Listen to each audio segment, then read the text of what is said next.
proclamation. Right next to it. Someone out? Here? I don't want to walk those. Yes. Yeah. They're going to be firing That way. They're going to be live like that. Three steps back. Detail. Alert. March. Down the road, right behind. 3 steps to the rear. March. Thank you. Order. March.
Ladies and gentlemen, an officer of the Moses A. Baldwin Camp, number 544, Sons and Indian Veterans of the Civil War.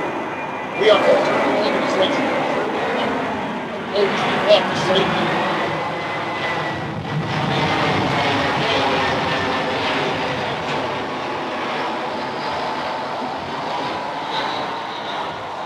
for 7 Civil War veterans who are here in Cedar Grove. We will also honor the memories of 13 of their comrades who are also at rest here. Descendants of 2 of the 7, including a member of our camp, are here today. Jerry Albright, a member of the Daughters of Union Veterans of the Civil War, will videotape this event, so try to give her a clear view. If you would like a copy of the video, put your name and email address on the clipboard here on the table, and we will send you the link. Our camp takes its name from Moses A. Baldwin Post 544, Grand Army of the Republic, which itself was named for Moses Baldwin, a resident of Hempstead, Long Island, who served during the Civil War as a lieutenant in Company H, 119th New York Infantry. Moses was wounded at Rocky Face Ridge, Georgia, during action which was part of Sherman's March to the Sea. He recovered, but civilian life in 1877 was murdered as he carried out his duties as supervisor of the night watch at New York City's Washington Produce Market in the area now known as Tribeca. Moses was of the namesake family of the Hamlet of Baldwin in Nassau County. He is buried with his wife Lucretia the shadow of the Civil War monument in Greenfield Cemetery, India.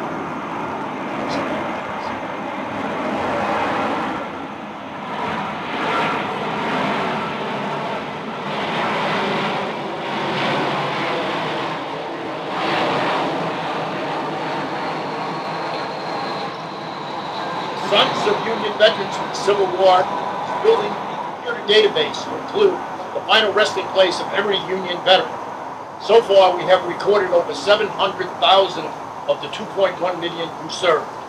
Our camp has registered over 5,000 of veterans' graves in that database, and so far we have placed 14 headstones. If you are interested in helping with this work, please see me after the ceremony. Also joining us today are representatives from the Society of the Grand Army of the Republic, 14th Brooklyn Living History Society, the Oliver Tilden Camp number 26, Sons of Union Veterans of the Civil War, Company K, 67th New York Infantry, the 1st Long Island Regiment, and U.S. Air Force Junior ROTC, John Bound High School, Flushing, New York. Yeah, you got it. In there. The stones we dedicate today were set without charge by Cedar Grove Cemetery, a truly veteran-friendly organization. Of the Cedar Grove staff, we particularly thank Moody Poulis for her research, Joseph Smith for locating the graves, and Manny Villegas for verifying the burials and arrangement and placement of the stones. The veterans honored today are George Grant.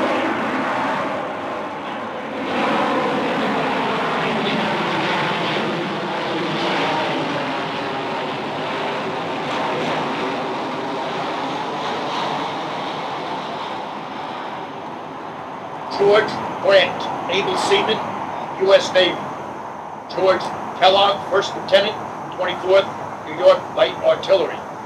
Andrew J. Garrett, Corporal, Company K, 133rd New York Infantry. George Bruder, First Sergeant, Company E, 5th New York State Militia.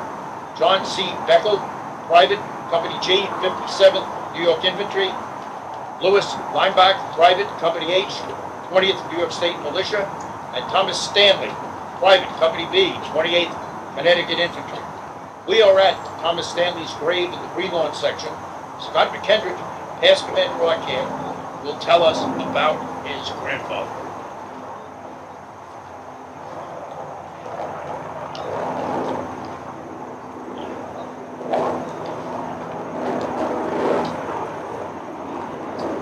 I want to recognize my wife, Kathleen, back there. The great-great-great-granddaughter of Thomas Stanley, my daughter, Erin.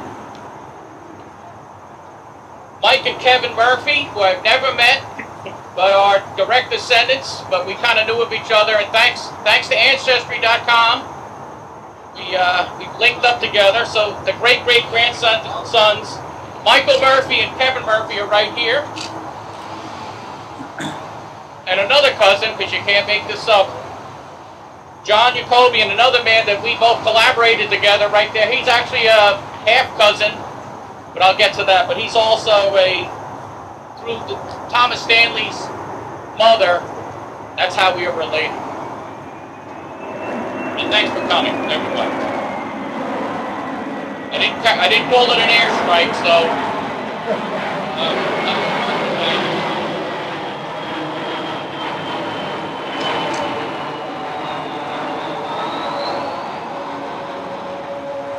Thomas Stanley was born in July 1842 in Liverpool, England, the son of William Stanley, a mariner, and Anne Wilcock. His mother remarries in 1845 as a widow to another Liverpool mariner named Frederick Lynch. In 1850 census, we found Thomas and his stepfather, Fred Lynch, mother Anne, and half-brother John C. Lynch in Lower Manhattan, the original Fine Deutsch area, from what I understand. In 1855, the New York State Census has Thomas's mother remarried to a Connecticut Yankee named George Webb. Yes, that's number 3. And also recorded their first daughter, Mary Webb. That's John's relation. Yes, for Anne, that was husband number 3. I affectionately call Anne Wilcock, who's buried in Greenwood Cemetery, the Black Widow, because she married a fourth time to another Darien, Connecticut Yankee named Dunham. But again, that's another story for another time. Thomas's mother has two daughters by George Webb. Mary Elizabeth Webb's grandson, as I said, is already here, and we don't know that much about the others, but they lived in Connecticut. In the 1860 census, Thomas Stanley is shown as a printer. Stand by.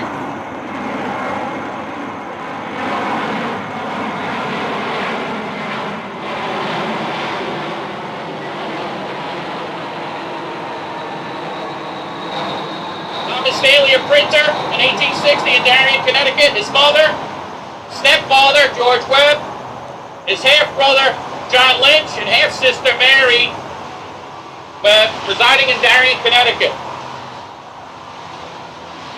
This took some work, and John helped. We were going back and forth. There was a lot of, when you got three different marriages, and then sometimes the surname's different, and you're trying to put it together, it took a lot of work, but John helped me out. On September 23rd, 1862, Thomas Stanley answers the call up for recruits as a 9-month man. You might have heard that before. He's a 9-month recruit. He enlists in Stamford, Connecticut as a private Company B, 28th Connecticut Volunteer Infantry. The 28th Connecticut mustered only 678 recruits. It was composed mostly of only 8 companies, which for the Civil War was rather small at the time. Usually you'd have 1,000, 1,100, or 1,200 men. This was only 678 recruits. That includes officers and men. The 188 recruits were from Stamford area. That were from the Stamford area all received a $10 bonus from the state of Connecticut.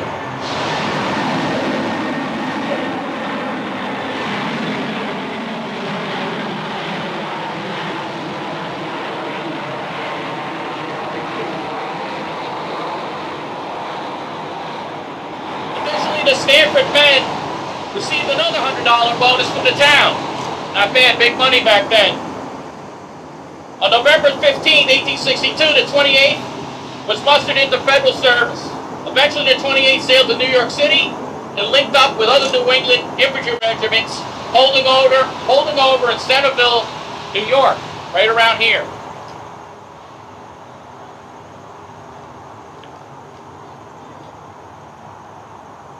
And then what they did is they formed the Department of the Gulf, which went down to Port Hudson, Louisiana.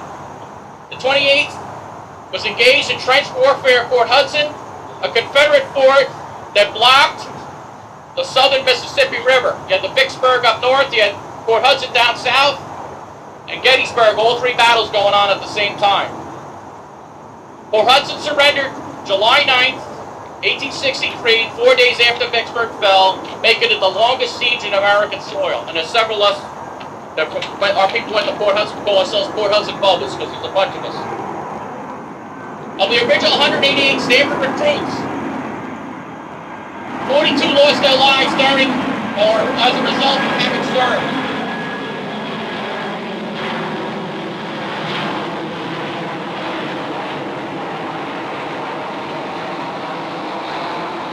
So again, out of the 188 Stanford area, 42 lost their lives as a result of having served, either from disease or being killed in action.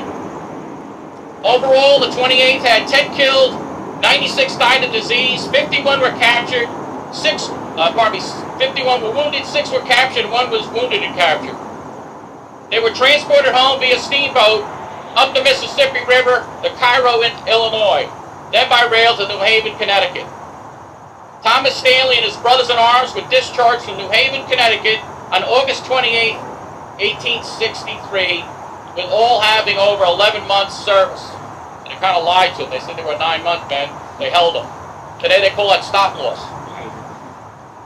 The 28th man recalled, the train arrived at Stamford Depot, where a large reception party had gathered, complete with band, flags flying, cannon salutes, all ready for us to be on parade with a reception to follow. As we disembarked, we were considered the hardest looking regiment that ever came into Connecticut, as we had been with 2 months without change of uniform, covered in vermin, beards, and our hair long. Many men were pretty sick and had to be carried on stretchers. Our parents failed to recognize us. Thomas Stanley returned to the Lower East Side and married our great-great-grandmother, Carolyn Ziegler, on Boxing Day, that's a test question, 1864, at the Willard Street Methodist Episcopal Church. Thomas received his citizenship on October 21st, 1867, for honorable service to the Union Army. That's thanks to U.S. Grant. In 1890, Thomas Stanley received an invalid pension from dysentery.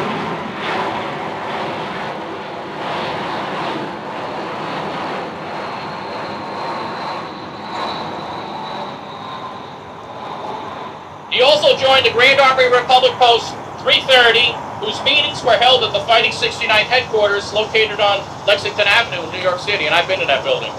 Weird. Thomas died on June 1st, 1907 from tuberculosis. And I want to thank everybody for coming out here. A lot of people came far and wide to make it here, and it's appreciated. And I'm going to hand it back over to the MC. That's my little talk about my great-great-grandfather. And thank you very much. And thank you to Alex Boulis and the cemetery folks, because once they got the stone, they put it in. But this thing's been like 10 years in the making. But thanks again. Give it back to you.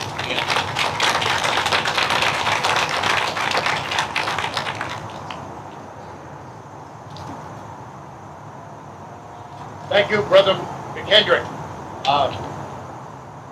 We're not quite used to these airplanes. The last one of the cemeteries we did in Most Holy Trinity Cemetery in Brooklyn, where we had to deal with the train, and I can tell you the service on that L line is good. Every 2 minutes, the train comes around that turn and switches. Anyway, Louis Leimbach's grave is about 50 yards to the southeast in the Boeckel section. Robert Leimbach will come up now and tell us about his great-grandfather.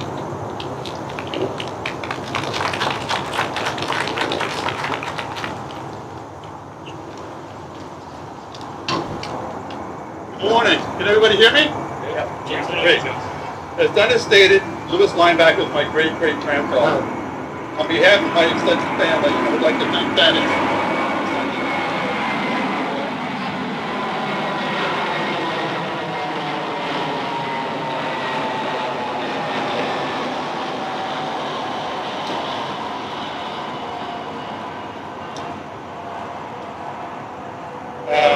Cedar Grove Cemetery and the VA for making it possible for Louis and the other veterans to receive the headstones they so rightfully deserve.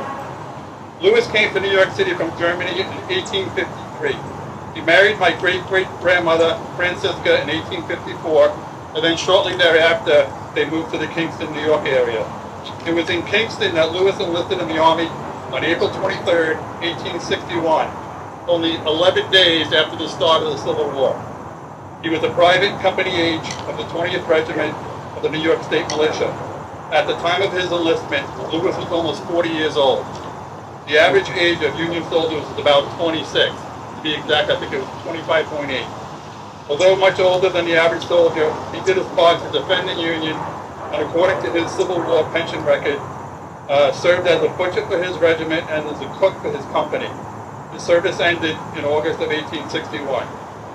In 1865, Louis and his family moved back to New York City, to the Lower East Side, in the place at the time commonly referred to as Klein Deutschland, where a lot of German immigrants lived at the time. He continued to work as a butcher and became a U.S. citizen in 1876. He and his family later settled right near here in the Elmhurst, Corona, and Flushing areas. During their marriage, Louis and Francisca had 9 children, 6 who survived into adulthood. Louis was a member of the Robert J. Marks Post 560, Grand Army of the Republic of Newtown. Louis passed away on March 1st, 1903. Thank you.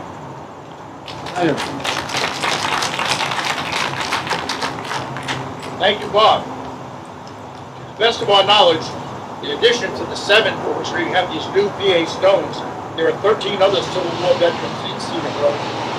20, where the Queen had them read their names and say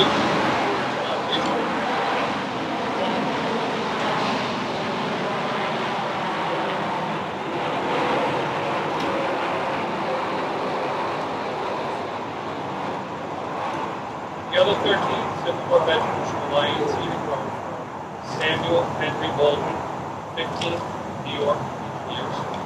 Samuel Bell, 1st, New York, Master Rifle.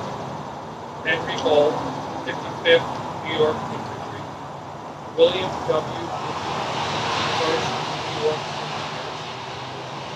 John Ford, 3rd, New York, Infantry. Charles Helfrich, 74th, Pennsylvania, Infantry. Arthur J. Horatio Ward, 80th, New York, Infantry. John Miller, 1st, Missouri, Light Artillery.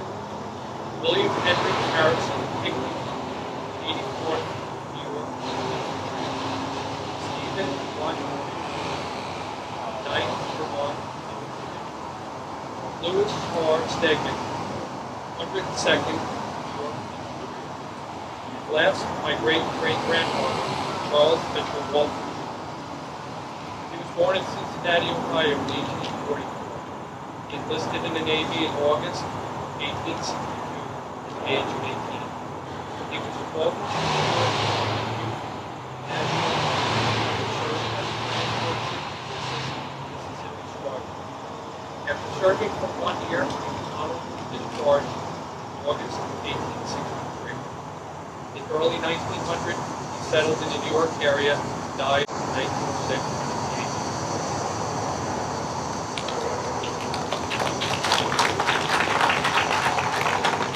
Thank you, Brother Haddock. As part of the Grand Army of the Republic ceremony, symbolic gifts are placed on the grave and military salute is fired. Because we can't be at all 7 graves at once, the gifts have been pre-positioned on the graves other than Thomas Stanley's that we placed in a moment. Now, Brother Bruce Wingberg will start our actual GAR ceremony with the national anthem. And hut! Stand! Arm! Present arm. Oh, can you see what dawn's early light? What so proudly we hailed at the twilight's last gleaming, whose broad stripes and bright stars through the perilous light, o'er the ramparts we watched were so gallant. And the rocket's red glare, the bombs bursting in air, gave proof through the night that our flag was still there. Oh, send us that star-spangled banner yet wave. O'er the land of the free,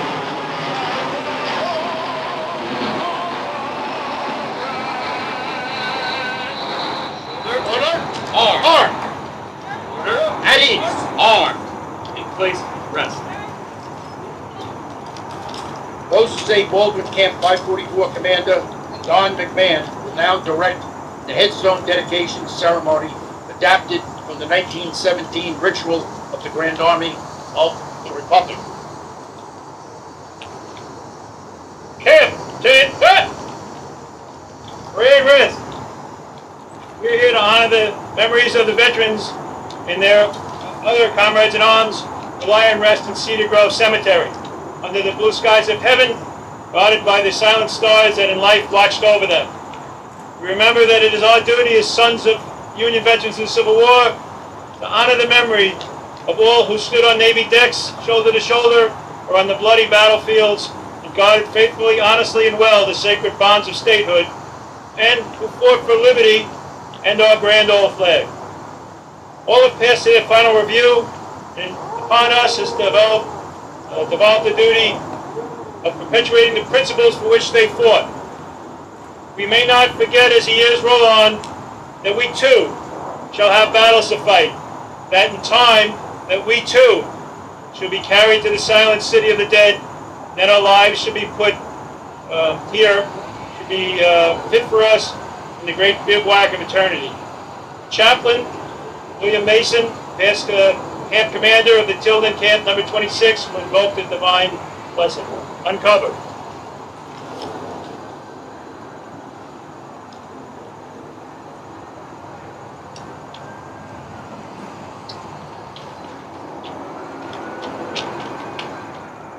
God of battles and peace, ruler of the destinies of countries and of men, the silent camping ground of the dead, we ask thy blessing.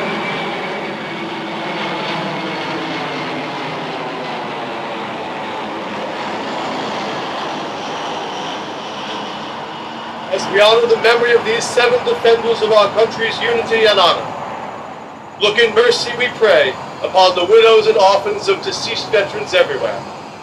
Bless and save from every evil the country for which this sailor and our fathers fought. Preserve it in purity and integrity. Bless the members of this order gathered here in response to the call of love and duty to perform these rites of remembrance over one of our nation's preservers, and grant that one day we may all meet before thy throne. Amen. Cover.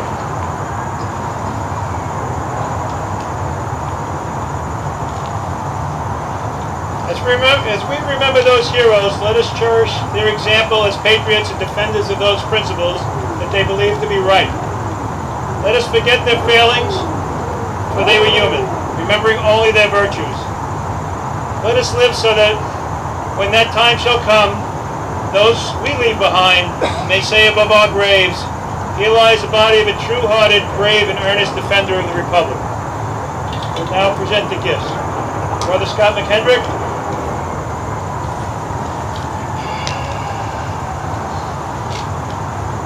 We offer this wreath of evergreen, symbol of the undying love for the comrades of the war.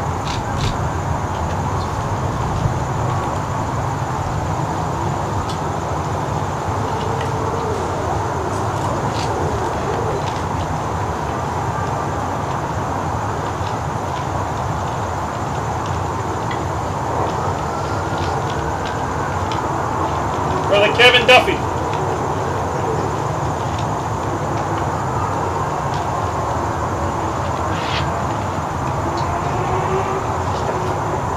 Offer a rose, symbol of purity.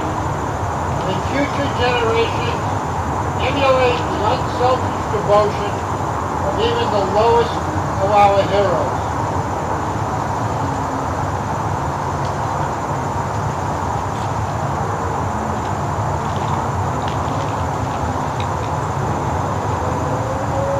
Brother Bill Wagner.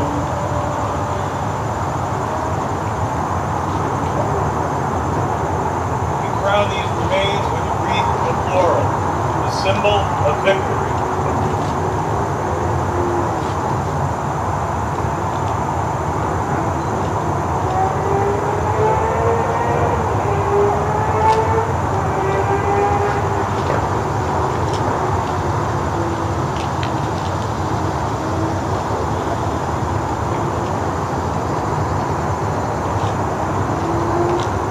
On behalf of the Republic, whose unity these veterans during the war served during the War of the Rebellion, I place this flag.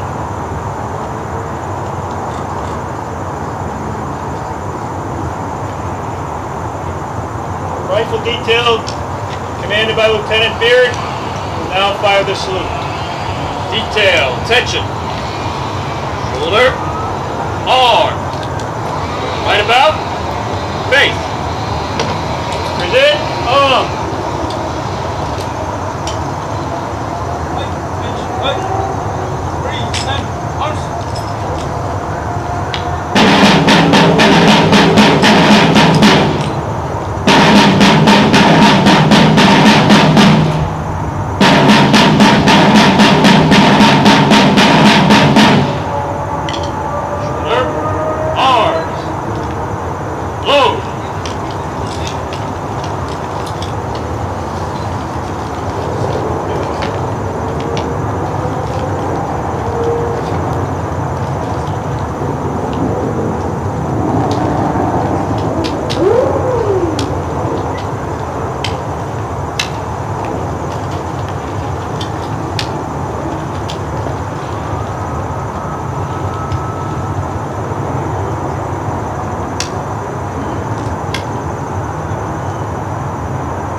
down.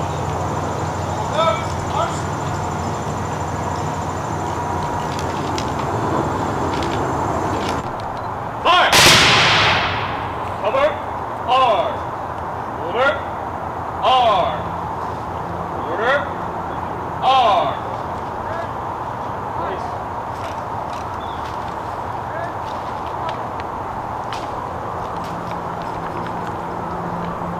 Order, arm.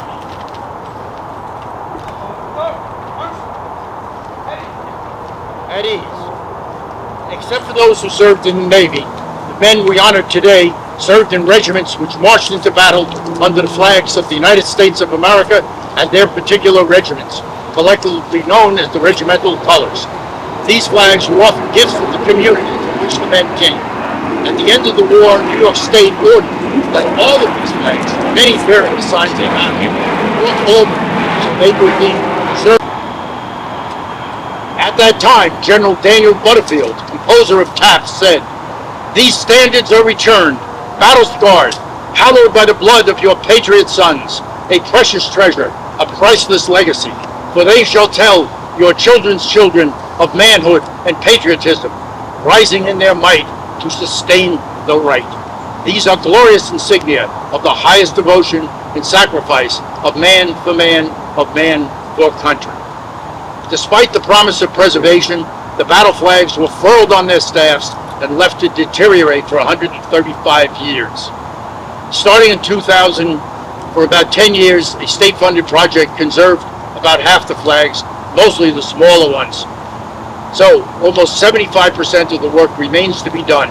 Since then, the state has put up money to conserve 1 or 2 flags per year. At this rate, it will take hundreds of years, and many of the flags will have turned to dust. If you would like to help do what the state, despite its pledge, will not do, please place a donation in the barrel on the table back where we came from. It says rally around the flags. If you would like to be on the email list for our camp newsletter, please put your email address on the clipboard, also on the table. Thank you all for helping us honor these veterans today. Commander McMahon has just a few final words. Thank you, Dennis. Of course, thank you everybody for coming. Friends of the Sons, family, interested parties, brethren in the living history family, and the RTC group, thank you so much. We have a couple of small presentations to make. First, if the good major, if you're available, maybe your cadet commander would come up. You have an officer from your cadets. Presenting a plaque to you folks. This is a certificate of appreciation awarded September 16, 2023 to John Brown High School RTC program to help get to remember the boys in blue. Providing a color guard for today's ceremony, which is dedicated to veterans, demonstration headstone to 7 Union veterans in the Civil War, 65 on that.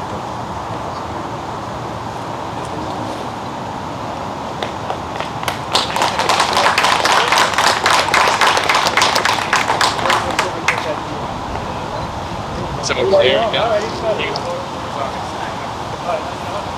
That's helpful.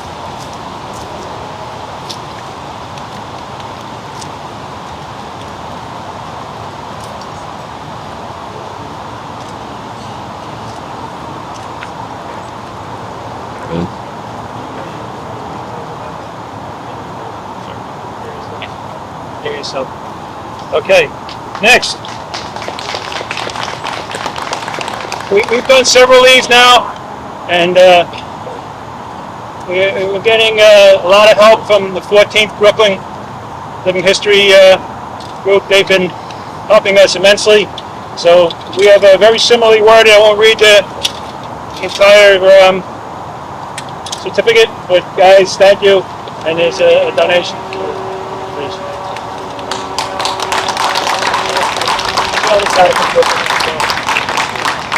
Picture. Oh yeah, picture. We have to have.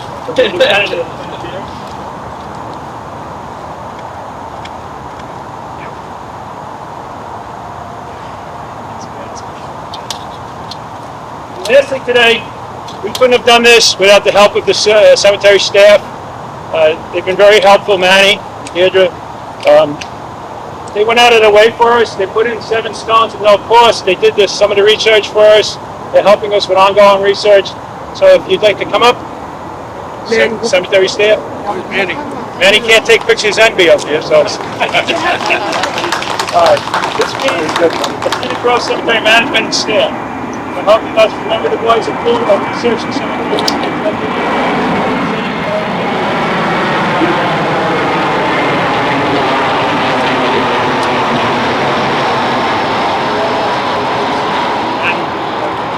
Thank you so much.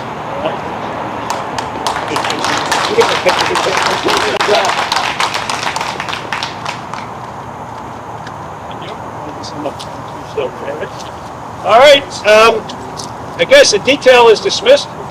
And everybody else, thank you for coming. And that ends our ceremony. Thank you so much.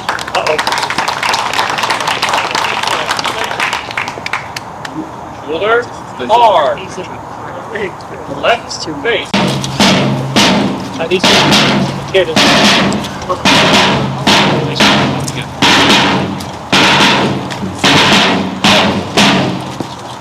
Front. Order.